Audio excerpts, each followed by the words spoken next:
ഇപ്പം തന്നെ സത്യം പറയട്ടെ ഒരു മറ്റു പാർട്ടികൾക്കൊരു പേടി തട്ടിയിട്ടുണ്ടെന്നുള്ളത് തന്നെ നമുക്കൊരു നമ്മുടെ ഒരു വിജയം തന്നെയാണ് ആക്ച്വലി. ഉണ്ട് തീർച്ചയായിട്ടും നമുക്ക് നല്ലൊരു നമ്പർ കിട്ടും എന്നുള്ളൊരു വിശ്വാസവും അതെ പിന്നെയില്ലേ കാരണം ഇത്തരം വർഷങ്ങളായിട്ട് കുത്തകയായിട്ട് വെച്ചിരിക്കുന്ന ഒരു കാര്യമാണ്. അതിൽ നിന്നൊരു മാറ്റം വരുമ്പോൾ അവിടെ തന്നെ ചരിത്രമാണ്.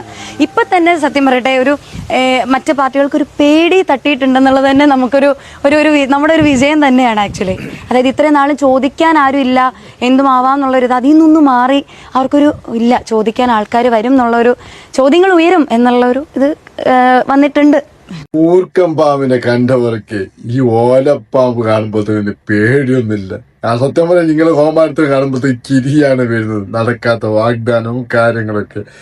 ഇങ്ങനെ നാളല്ലേ തെരഞ്ഞെടുപ്പ്, അത് കഴിഞ്ഞ് പിന്നെ സീറ്റ് കിട്ടുമെന്ന് നോക്കിക്കോളൂ.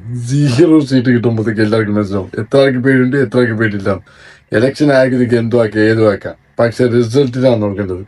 BJP പ്രോത്സാഹിപ്പിക്കാൻ എപ്പോഴും ഒരു മലയാളികൾക്കും കേരളക്കാർക്കൊന്നും പറ്റില്ല. അതുകൊണ്ട് 0 സീറ്റ് കിട്ടുമ്പോഴത്തേക്ക് ആരൊക്കെ പേടിക്കുക ആരൊക്കെ ഭയന്നിട്ട് അറിയാം. ഈ പേടിച്ച് വോട്ട് ചെയ്യാനുണ്ടല്ലേ അവിടെ കേന്ദ്രത്തിലേക്ക് കാണിക്കുന്നില്ലേ മറ്റു സംസ്ഥാനത്തിൽ, അതുപോലെ തന്നെ കേരളം. ദിമാഗ് ഹേ ഹം ലോഗ് കോ